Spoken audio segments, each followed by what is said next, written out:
Yena sthabdena dushita. Please.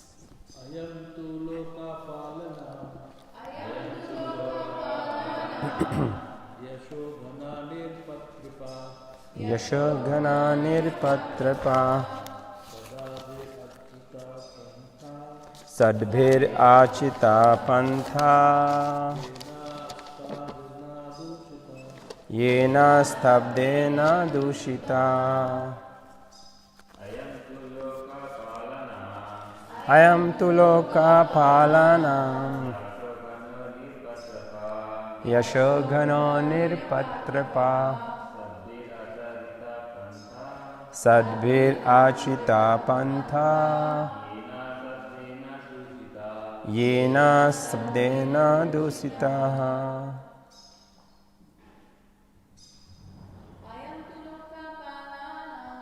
Ayam tu loka palanam Yashogana nirpatrapa Sadbhir achita pantha Ena stabdena dushitaha. Ayam tu loka palanam Nirpatrapa Sadbhir achita pantha Yena stabdena dushita. Anymore? Ayam, he, Lord Shiva, tu, but, loka, palanam, of the governors of the universe, yashaghanaha, spoiling the fame, nirpatrapaha, shameless, sadbhi, by those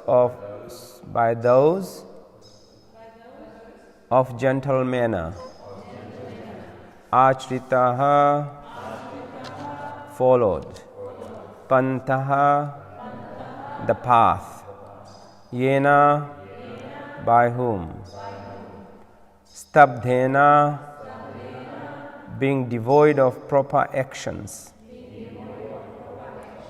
dushita, is polluted. Translation and purport by His Divine Grace Srila Prabhupada. Srila Prabhupada ki jai. Translation. Shiva has spoiled the name and fame of the governors of the universe and has polluted the path of gentle manners. Because he is shameless, he does not know how to act. Please repeat after me. Shiva has spoiled the name and fame of the governors of the universe and has polluted the path of gentle manners. Because he is shameless, he does not know how to act. Shiva has spoiled the name and fame of the governors of the universe and has polluted the path of gentle manners. Because he is shameless, he does not know how to act. Purport. Daksha wanted to impress upon the minds of all the great sages assembled in that meeting that Lord Shiva, being one of the demigods, had ruined the good reputations of all the demigods by his unmannerly behavior. The words used against Lord Shiva by Daksha can also be understood in a different way, in a good sense. For example, he stated that Lord Shiva is Yashoghana, which means one who spoils name and fame. So this can also be interpreted to mean that he was so famous that his fame killed all other fame. Again, Daksha used the word nirpatrapa, which also can be used in two senses. One sense is one who is stunted. Stunted means slow the growth of anything. And another sense is one who is the maintainer of persons who have no other shelter. Generally, Lord Shiva is known as the Lord of the bhutas. Bhutas means ghosts and evil spirits, or lower grade of living creatures. And they take shelter of Lord Shiva because he is very kind to everyone and is very quickly satisfied. Therefore, he is called Ashutosh. To such men who cannot approach other demigods or Vishnu, Lord Shiva gives shelter. Therefore, Nirpatrapa can be used in that sense. Om Jnana-timirandhasya Jnananjana Shlakaya Chakshurunmiltamena Tasmai Shri Guruve Namah. Ayam tu loka palanam yashoghano nirpatrapa shadbhir achita pantha yestabdhena dushita. Shiva has spoiled the name and fame of governors of the universe and has polluted the path of gentle manners. Because he is shameless, he does not know how to act. So, these were the harsh words, towards Lord Shiva. And do you remember who is speaking here? Daksha. And who is Daksha? Lord Shiva's father-in-law. And he's so harsh to his great son-in-law, Lord Shiva. So, to recap a few things that you went through previous Saturday's morning class, this is a conversation between Vidura and Maitreya Muni. Vidura, you know Vidura, eh? He's uncle of who? Or brother of Dhritarashtra, Vidur. How come Vidur is there and speaking to Maitreya Muni? When there was this Mahabharata war, Vidur didn't participate in the war. He left Hastinapur. He went on pilgrimage trip. And on the way he met so many great rishis and sages, and maybe one of those events he is speaking to Maitreya Muni. So they're having great conversation, and in the title is Daksha curses Lord Shiva. Our father-in-law curses his son-in-law. So it happened, thousands of years back. But is it happening now? Maybe, maybe not.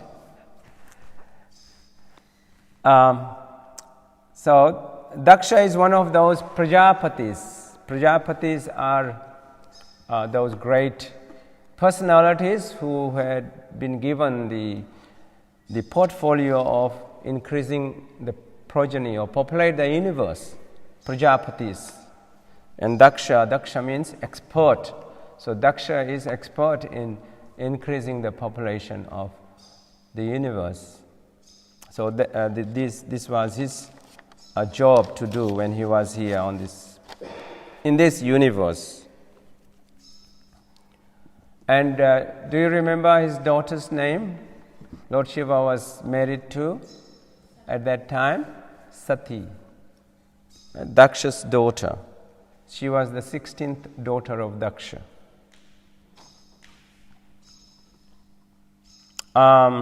She was quite young when she was married to Lord Shiva, and they didn't have any children at that time. Daksha was actually doing a great job. He was performing a big sacrifice. And the purpose was for the welfare of the universe. Okay? For welfare of every living entity in the universe. So he was performing that great sacrifice. And he invited all the other demigods from other different planetary systems, and all the great sages and rishis, all were going for this great sacrifice, to participate in this great sacrifice. And at that time when they did this fire sacrifice, the purohits, those pandits who chanted the mantras, they were expert in that. And Lord Vishnu would come and receive his share of the sacrifice. He would come there and present himself and take his share of this sacrifice. So they were so powerful. He invited even Lord Brahma. He was the president of that ceremony, fire sacrifice. But what he didn't do, he didn't invite somebody. Whom he didn't invite? He didn't invite his son-in-law. If you have a big function and you don't invite your son-in-law, your father-in-laws, then how would he feel? Really bad. So I think Daksha Prajapati, from the beginning he didn't like Lord Shiva. He was envious of him, kind of. Envious of his own son-in-law. Perhaps because Lord Shiva is very famous and great devotee of the Lord. So further on in my discussion we'll discuss some of the bad qualities that Daksha had, which led to his demise. Although he was given a great position by Krishna that go and populate the universe, and he was a great king, and he had great powers, but something happened in due course. So he didn't invite Lord Shiva. So Lord Shiva he knew there was this ceremony going on, this fire sacrifice, big one. So he decided not to go. Lord Shiva decided not to go because he was not invited. But Sati, his good wife, saw in the sky all these airplanes going towards his kingdom. All the demigods with their wives, nicely dressed, and she asked Lord Shiva, where are these people going? Then Lord Shiva told her that your dad is doing a great sacrifice, and all these people are invited and they are going to participate in that ceremony. Also, of course, the daughter, she said, why didn't my dad invite us? Lord Shiva said, he doesn't know about that. So she had this intense desire to, although not invited, she has this intense desire to go and participate. But Lord Shiva calmed her down and said, no, if you are not invited, we should not go. But she persisted, intense desire to go. She said, don't worry, that's my dad and that's your father-in-law, so what's the problem? We can still go and participate in this great sacrifice. So she persuaded Lord Shiva somehow to go. Similar thing happened in the Ramayana. Remember, Parvati Mata persuaded Lord Shiva for what? To test Lord Ram. Yes, when Lord Ramchandra and Lakshman were in the forest looking for Sita, Lord Shiva was there and he did pranam to Lord Ram. And Parvati mother was observing and she said, "What are you doing? You are the Lord of the universe. Whom are you offering your dandavats and prayers?" He said, "That's my Prabhu. He's my Bhagavan. That Ramchandra is your Bhagavan. Look at him. He's, lamenting about his wife and is looking for Sita." So Parvati, what did she do? She decided to test whether this is Lord or not.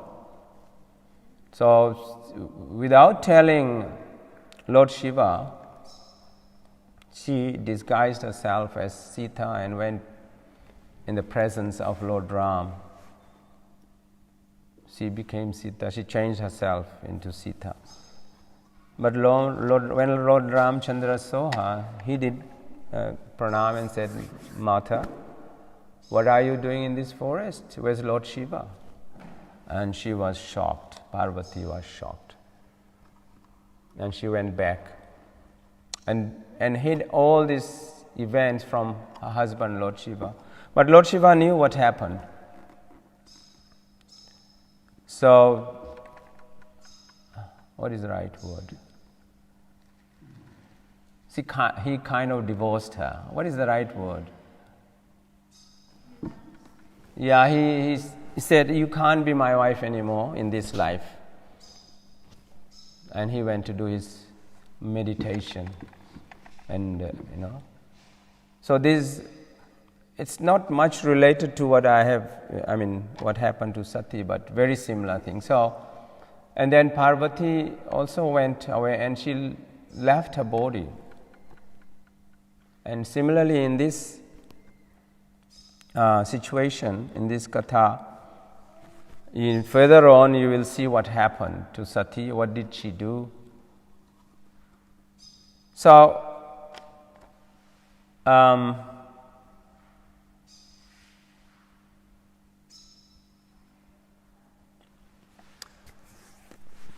Lord Shiva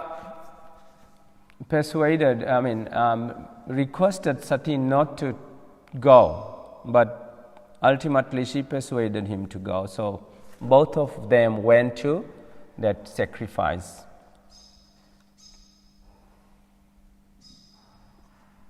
And most of you know the katha, what happened later on. And I'll touch on that later. Now in this verse, we'll discuss some of the bad qualities that Daksha had, some of those attributes. Can you think of something? Pride, yes. He had pride. What else?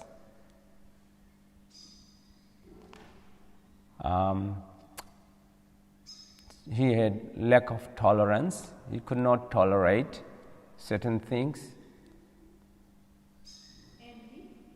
Envy, as we have read that he was. I mentioned that he was envious of Lord Shiva from the beginning. Although he gave his daughter to him, but he was envious. So envy is there, pride is there. Pride, prestige. Because he was a Prajapati, he thought he is in a very prestigious position. He was. So he was thinking he was great personality. And also, another very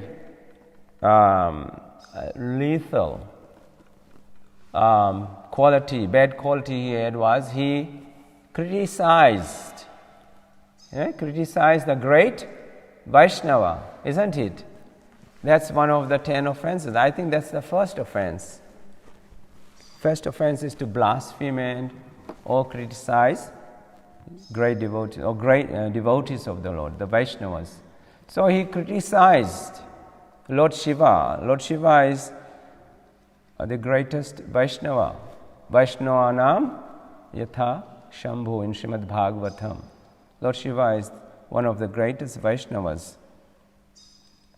So that is one of those, the first offense that we recite all the time in the morning. He has that bad quality. He criticized Lord Shiva.